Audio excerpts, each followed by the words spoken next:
अच्छे लोग सफल क्यों नहीं हो पाते? बुरे लोग कैसे आगे बढ़ जाते हैं?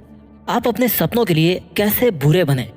कैसे आपका जरूरत से ज्यादा अच्छा होना आपको और लोगों से पीछे कर देता है? मैं आपको बताऊंगा कि आप किस तरह से अपने लिए बुरे बने ताकि आपका जो भी सपना है उसको आप जल्दी से अचीव कर लो। अब वो सपना चाहे बहुत सारे पैसे कमाना हो, फेमस बनना हो, बहुत आगे तक जाना हो या इस दुनिया के दिल पे राज करना हो। सही सुना आपने, बुरे लोग दुनिया पे राज करते हैं और अच्छे लोग उनकी गुलामी करते हैं। अब मैं आपको बताऊंगा कि इस अच्छे और बुरे की डेफिनेशन क्या है। मैं आपको 4 पॉइंट बताऊंगा जिनसे आप अच्छी तरह से इस पूरे मैटर को समझ पाओगे। पॉइंट नंबर 1, अच्छे लोग सफल क्यों नहीं हो पाते? देखो दोस्तों, सबसे बड़ा कारण है जिसकी वजह से अच्छे लोग आगे नहीं बढ़ पाते और वो कारण ये है कि उनके पास सबके लिए टाइम होता है। अपने दोस्तों के लिए टाइम होता है, अपने रिश्तेदारों के लिए टाइम होता है, कहीं जॉब कर रहे हैं तो अपने साथ वालों के लिए टाइम होता है, अपने बॉस के लिए टाइम होता है। उनके पास सबके लिए टाइम होता है, लेकिन उनके पास खुद के लिए टाइम नहीं होता। क्योंकि भाई आप तो अच्छे हो, आपका टाइम तो दूसरों का टाइम है। आप हर पल उनके लिए कुर्बान करते हो। वो अपना काम आपसे करवा के निकल लेते हैं और आप ये सोचते रह जाते हो कि यार मैं इतना अच्छा हूँ, मैंने सबको टाइम दिया, लेकिन सब लोग मुझे पीछे छोड़कर आगे निकल गए। भाई निकलेंगे ही, जिनके लिए आप हमेशा अवेलेबल रहोगे ना, वहाँ तो इज्जत कॉम्प्रोमाइज होनी ही है। ससुराल में शुरू में जाओगे ना तो बहुत इज्जत मिलेगी, अच्छा खाने को मिलेगा, लेकिन 2-4 साल निकलने दो, पुराने हो जाओगे फिर। यानी कि आप जैसे अच्छे लोगों के पास इस दुनिया के बाकी सारे सब लोगों के लिए टाइम है। आपके पूरे 24 घंटे, हर पल, हर हफ्ता, हर महीना, हर साल, पूरी जिंदगी आपने दूसरों के लिए कुर्बान कर दी, लेकिन आपने कभी शांति से 1 घंटा अपने लिए नहीं निकाला। आपने कभी ये नहीं सोचा कि आपको क्या चाहिए, आपको क्या मिलेगा। क्या दूसरे लोग आपको इतनी वैल्यू दे रहे हैं जितना आप पीछे पीछे कुत्ता बन के भाग रहे हो, सुबह शाम रात दिन जी जनाब जी जनाब जी जनाब कर रहे हो? मेरी बातें कुछ लोगों को कड़वी लग रही हो, मैं मानता हूँ कि दूसरों की हेल्प करना चाहिए, बहुत जरूरी है, बहुत अच्छी बात है, इंसानियत है दूसरों की मदद करना, लेकिन खुद का नुकसान क्यों होने दे रहे हो? दूसरों का भला करने के चक्कर में आपको भला मिलता जा रहा है। तो पहला कारण ये है अच्छे लोगों का असफल रहने का कि उनके पास सबके लिए टाइम होता है, लेकिन खुद के लिए टाइम नहीं होता। अगर आपके ये पॉइंट नंबर 1 दिमाग में घुस गया ना तो दूसरे पॉइंट पे चलते हैं। पॉइंट नंबर 2, मैंने YouTube चैनल शुरू करने की सोची थी, बहुत पहले की बात है। मेरे साथ के बंदे ने बोला कि क्या फालतू काम कर रहा है यार, तू तो अच्छा लड़का है, ये वाला काम कर, अच्छे लड़के तो ये काम करता है। अब भाई मैं तो अच्छा लड़का था, अपने दोस्त की बात कैसे टालूं मैं?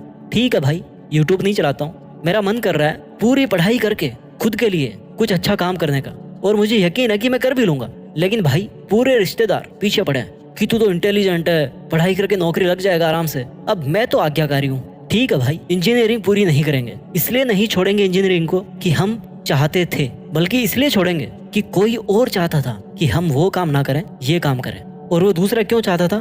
क्योंकि उसका खुद का एक्सपीरियंस है वैसा ही, उसकी कैपेबिलिटी अलग है, उसका बैकग्राउंड अलग है, उसकी जो संगत है ना दूसरे लोगों के साथ वो अलग है, उसकी क्वालिफिकेशन अलग है, उसका काम अलग है। वो अपना काम छोड़ के उस चीज के बारे में ज्ञान दे रहा है जिसकी उसको ABCD तक नहीं आती। और सबसे बड़ा मूर्ख पता है कौन है? तुम। जी जी जी कर करके कठपुतली बन गए हो। तुम्हारे लिए क्या सही है और क्या गलत है, कौन सा करियर अच्छा है, कौन सा बेकार है, ये तुम खुद देखोगे या वो दूसरा देखेगा?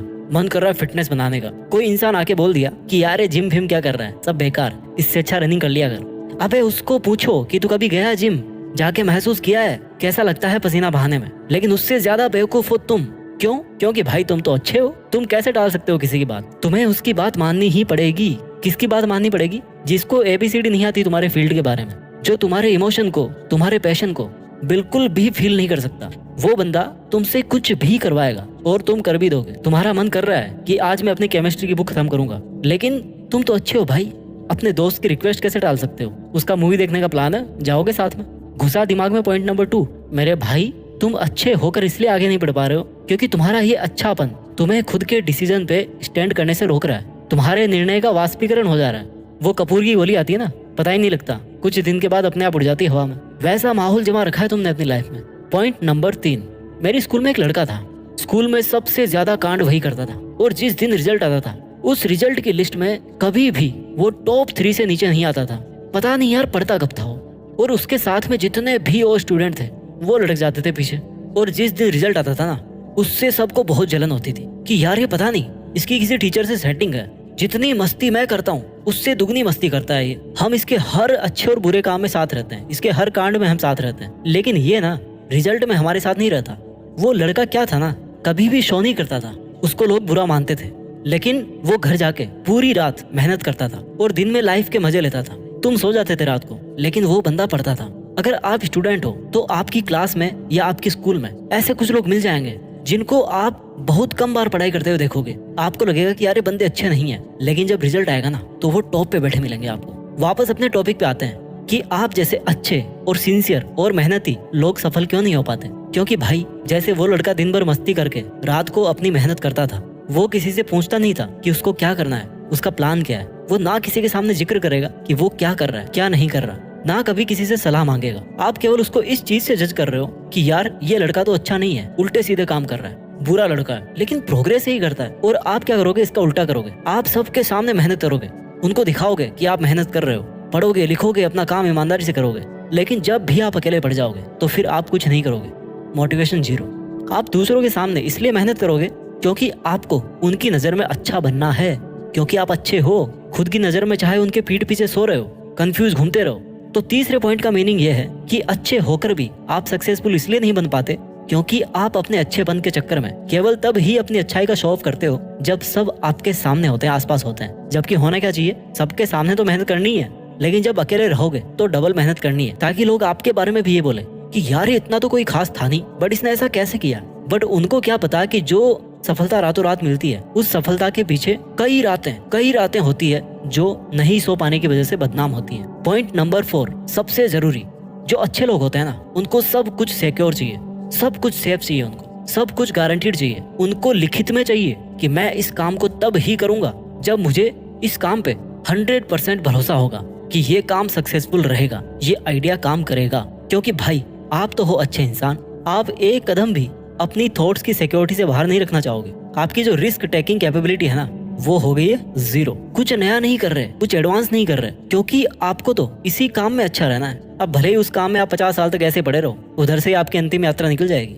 जबकि जिन लोगों के बारे में आप ये सोचते हो कि यार ये आदमी तो अच्छा नहीं है, बिना सोचे समझे कुछ भी कर लेता है, ये अपना टाइम भी खराब करता है और पैसे भी खराब करता है। भाई ऐसा है ना, पैसा आपके साथ ऊपर नहीं जाएगा, और जो फालतू कामों में टाइम खराब कर रहे हो वो आपके पास वापस नहीं आएगा। जो बुरा इंसान आपके सामने सफल बना है ना, आज वो जिस भी लेवल पे है, उसने उसी लेवल का रिस्क लिया होगा, अपना पूरा टाइम डाला होगा उसी काम में, अपने पूरे पैसे डाले होंगे उसी काम में, पूरा उसने रिस्क लिया है जितना वो ले सकता है, और उसके बाद में वो यहाँ तक पहुंचा है। हर कोई उसके जितना रिस्क नहीं ले सकता, इसलिए हर कोई वैसा बन भी नहीं सकता। और रिस्क लेने के लिए आपने अपने दिमाग में सेफ्टी, सिक्योरिटी, इन सब के रूल्स बना रखे हैं, उनके बाहर एक कदम नहीं रखोगे। रिस्क लेने का मतलब ये नहीं है कि वो मिसमैनेजमेंट है या अनप्लान्ड है। आप प्लान करके भी रिस्क ले सकते हो। आपके मन से जोरों से आवाज आ रही है कि यार इस सिटी में ये बिजनेस काम कर सकता है, तो why don't you give it a shot. Risk लो यार, अगर थोड़ा बहुत भरोसा है तो। नहीं तो अच्छे बने रहो और जितना है उतना ही रखो, और सोचते रहो कि मुझे अच्छा होने के बावजूद भी कुछ नहीं मिल रहा। वीडियो के लास्ट में चारों पॉइंट में रिवाइज कर देता हूँ। पॉइंट नंबर 1, आपके पास में सबके लिए टाइम है, लेकिन आपके लिए टाइम नहीं है क्योंकि आप अच्छे हो, इसलिए आप सफल नहीं बन पाते। पॉइंट नंबर 2, जैसा आपको सब कहते हैं ना वैसा आप करते रहते हो, आपके अंदर कोई डिसीजन मेकिंग पावर है ही नहीं। अगर आपको सफल बनना है तो इस अच्छाई को भैया हटा दो साइड में। पॉइंट नंबर 3, सबके सामने मेहनत करते हो लेकिन अकेले में आलस करते हो और सपने देखते रहते हो बस। इस वाली अच्छी आदत को भी छोड़ो यार, मजा आता है सपने देखने में। पॉइंट नंबर 4, रिस्क लो। रिस्क लेना बहुत जरूरी है। जब तक आप रिस्क नहीं लोगे तब तक आप कितने ही अच्छे बने रहो, आगे नहीं बढ़ पाओगे। इस वीडियो के लास्ट में मैं आपको यही बोलना चाहूंगा कि बुरा बनने का मतलब ये नहीं है कि आपके काम बुरे हो, आपकी सोच बुरी हो, आप गाली गलौज करो, मारपीट करो। बुरा बनने का मतलब ये है कि दूसरों से अफेक्टेड हुए बिना अपने सपनों के बारे में भी सोचो, उनको पूरा करने के बारे में भी सोचो, बिकॉज फाइनली उनकी लाइफ अलग है, आपकी लाइफ अलग है। Thank you so much for watching this video and